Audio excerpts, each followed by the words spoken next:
Thank you very much. Good afternoon, all of you.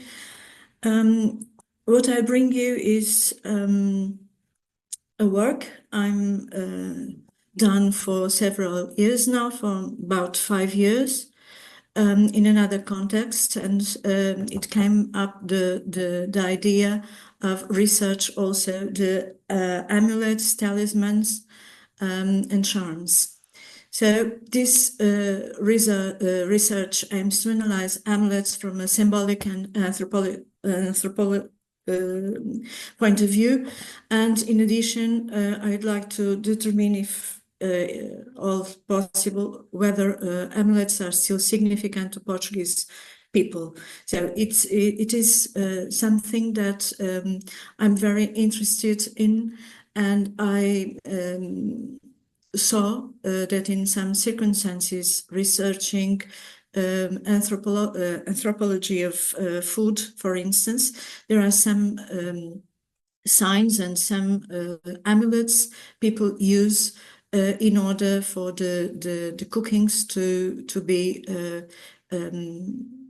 as good as possible. So that's why I became interested in this field of talismans and amulets, based on 4 primary functions that emerge from the 28 informants I was with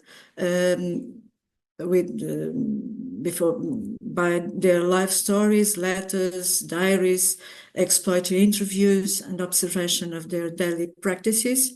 We aim to share this communication, how the informant's standing relates to amulets and the significance they assume in their daily lives, really. I began with some questions by the reality I was able to see.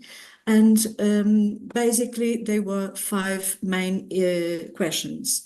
Do people still believe in talismans, amulets, and mascots in a technological advanced society as we have? In what situations are talismans used? Are talismans only or mainly used by older people, or on the other way, young people still believes or still at least uses it? Are talismans only or mostly used in rural contexts, or on the other way, the urban contexts are still places where these talismans are meaningful? Which talismans do Portuguese use most? And well, I can't say what talismans Portuguese use most, but I can tell you what talismans those 48 people use most. The research and the methodological aspects of research were very in line with anthropological research, and there were bibliographic research, documentary research, of course, field work in mainland Portugal, especially districts of Setúbal, Beja, Coimbra, Faro, Castelo Branco, and Bragança. So there's a map on the left side of the diagram. You can see where the places are. And I studied a group of 28 people from various parts of continental Portugal for 5 years. I was with them for the last 5 years with relation to their costumes surrounding the wearing of amulets and carrying out routine household rituals. This was a synchronic and a diachronic approach, and it is still a case study. So I began also to see what Portuguese ethnographers and what they said about talismans, and what did their fieldwork mainly during the 18th and 19th and 20th century in Portugal would tell us. Well, and I saw that anthropologists from the past and the present, both Portuguese and international, have meaningful work concerning these aspects. Of course, we knew that some of them are classic: Leite Vasconcelos, Tomé Pires, Rocha Peixoto, Adolfo Coelho, Teófilo Braga, Augusto Pires de Lima, Jorge Dias, and so many others, but also others in Portugal who were not exactly anthropologists, but have worked about talismans in Portugal, namely in 16th century until the 20th century. So these are some names: Manuel de Azevedo, Cardoso, Pimentel, Goldes Carvalho, Mendonça Dias, and so many others. Well, talismans can be divided, as Leite Vasconcelos says, in amulets and mascots. And the comprehension of the complex human cultural fabric requires, we know, that a grasp of the relationship between amulets and anthropology of the symbolic. And symbolic is permeable to our gestures, to our draws, to our paintings, and the way we look at the natural world, and also the cultural world. So amulets are more than just ordinary things. They are symbols with a multitude of deeper meanings and purposes that really are found in almost every society. So talismans can be divided, as I told you, and as Leite Vasconcelos says, in amulets, who are protectors, and mascots that brings good luck. Sometimes what I've been seeing is that the amulets and the talismans are really a talisman in the meaning that are both objects with, or draws or paintings that brings good luck to people and protect them from the evil.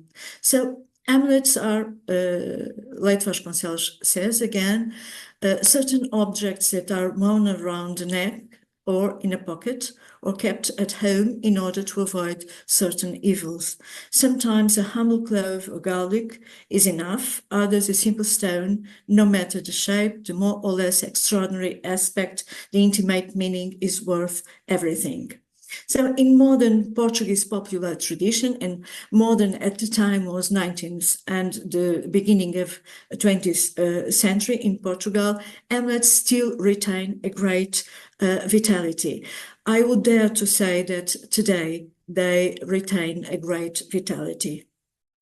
So amulets and mascots can be material and immaterial aspects. Objects, draws and paintings, gestures, and also words. Who uses them? Well, I observed that the use of amulets and mascots at different times in groups' life. Mainly pregnancy and childbirth are occasions where amulets are widely used. Newborn babies are also considered very, very fragile, so especially vulnerable to supernatural forces. And it is not unusual that in Portugal people give to some babies, mainly in rural areas, but also in urban areas, some amulets in order for them to use. Also students during evaluations, and even some of our students in Beja, but there's another group I'm studying and are not part of those 48 I'm telling you about. Some artists, because some of them, these 38 are artists, and during their performances they use it. Sportists, also cookers, women that use them mainly as ornaments, and men that mostly wear crucifix, horns, or horseshoes. Well, how, when, and what for. As far as I could see or understand, four main roles emerged from these talismans: protective role, but also identity, power, and memory. They are linked with all those aspects. They have a protective role, of course, which includes warding of evil and guarding against illnesses and dangers, but also identity, which they mark belonging to a social or religious or family group. And the marks in boats, for instance, or in vessels, or, for instance, also the use of a cross by assumed Christian people, may configure an identity. Also power, which they associate with supernatural powers of authority figures, and sometimes when someone uses a ring, there's a case where a man uses a ring because it belonged to a very, very powerful and important person during the 30s of the 20th century. So he believes that using that ring makes his opinions to be more considered that if he could not ostentate that ring and use that ring. And also as memory, which they can serve as family heirlooms or memories or significant occasions, carrying memories and affections. And some people also use some ornaments and jewels in order to remember their parents who are already dead. So the use of amulets, as I could also see, is also a meaningful way to become more perfect when people cooks food, for instance, to protect animals from evil eye, to protect them from witches, and in some rural areas, people also believe deeply in these entities, and envy. The option for some amulets I bring to you today is very easy to tell you. They are most commonly used within the group I studied. They are widely spread and used in Portugal, even as mere ornaments, and they are quite common. So some of the amulets I would like to talk you about are eyes on vessels, viper head, Simon's sign, clover, moon, padlock, cross, fig, horseshoe, horn, and hand of Fatima. Of course, I will briefly tell you about them. Eyes on vessels are very, very important and very common, mainly in the center and south of Portugal. And I saw some of them in the districts of Setúbal and Lisbon. They are pictorial signs that have a protective function for ships, and in some places in Portugal, the face of the ship is the bow area where the eyes are painted. So the boat and the vessels are entities. They are very common, as I told you, in the center and south of Portugal. The viper head is used not in every by every person in the group I studied, but they are more common that I would think of.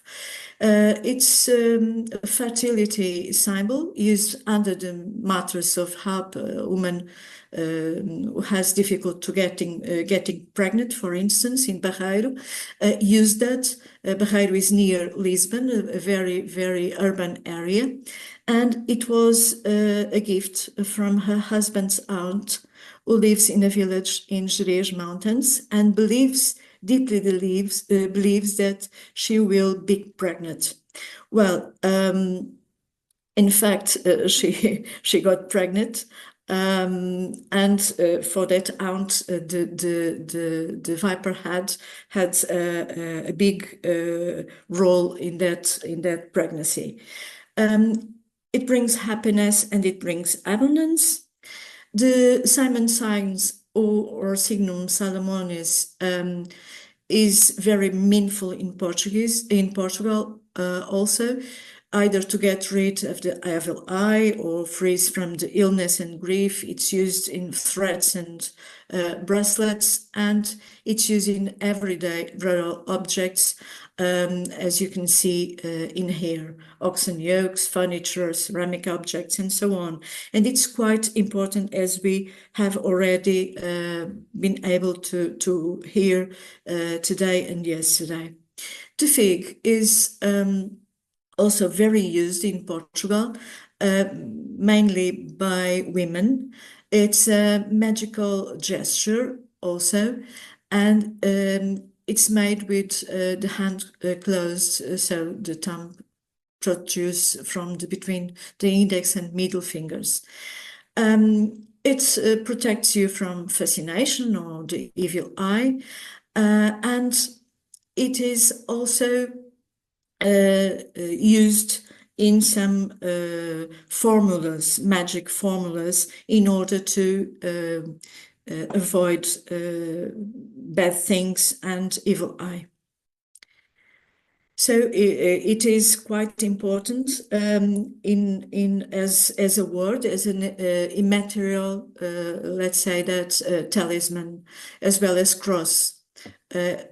That words of evil gives group community identity, has a powerful effect also through gesture. And for instance, in Portugal, it is used that when people bake bread, they do a cross in the raw mass of the bread, in order for the bread to be good.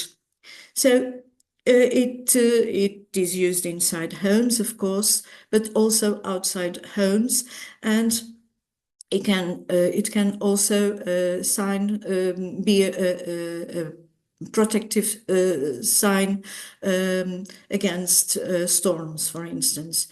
It is used on paths, especially at crossroads and intersections, and used on cars. And many people from these 48 persons use it in their cars. The padlock is used against the evil, refers to the closed body in relation to the possibility of entry of what they call encostos, the spirits of the dead, and so it's protective on that way, and it's an ornament used like that. The glove, words of wishes, summon fortune, to ward of sterility, to attract wealth, to give happiness, to deliver from illness, upset affairs of enemies, to protect loved ones, to expel every evil spirits, prevent betrayals, provoke obedience. And it's one of the most symbols that young children, for instance, look for, and is given to young children. The horseshoe is also used on threads, bracelets, and it is used outside the door of houses, but in the inside of the doors, in order to bring lucky and free from envy and evil eye. So the horn, it is used indoors, hidden but facing the front door, as some of the people of the group told me. They are not to be seen, but to be seen by, but to see all who enter.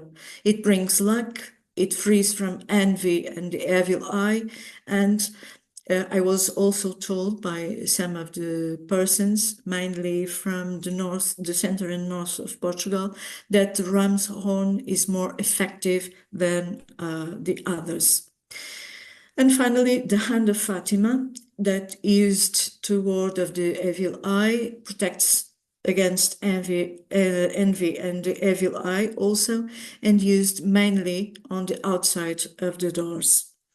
So these some of these people in this group I've studied changed their doors and tried to put handed Fatima in it.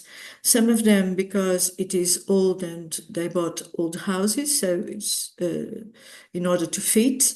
But some of them consider that this is a sign of good luck. So we can Anna, see, sorry, are you concluding? Yes, almost Okay, concluding. Okay, thank you. So we can see that we are with one foot in past and one in future. And by some conclusions, do people still believe in talismans? Yes, even when they say they don't. Prevention is better than cure, they say. If it is not good, it's not bad either. And it's a comfort that you feel. That's some of their words regarding these issues. In what situations? Risk situations, breaking situations, performance situations, everyday life. Talismans are used by old people only? No, not at all. They are used by people of all ages. They can be an object that is normally considered as a talisman, amulet or mascot, but which the person considers to bring them luck or protect them, like a ring or a stone or whatever. The talismans are used not in rural contexts. They are used by people from both rural and urban areas, and in urban areas they are often seen at first glance as mere adornments. Of the urban drillers, contract 28, only 3 said they didn't use talismans. So you know what they use more, I've told you, and that's all. Thank you for your attention.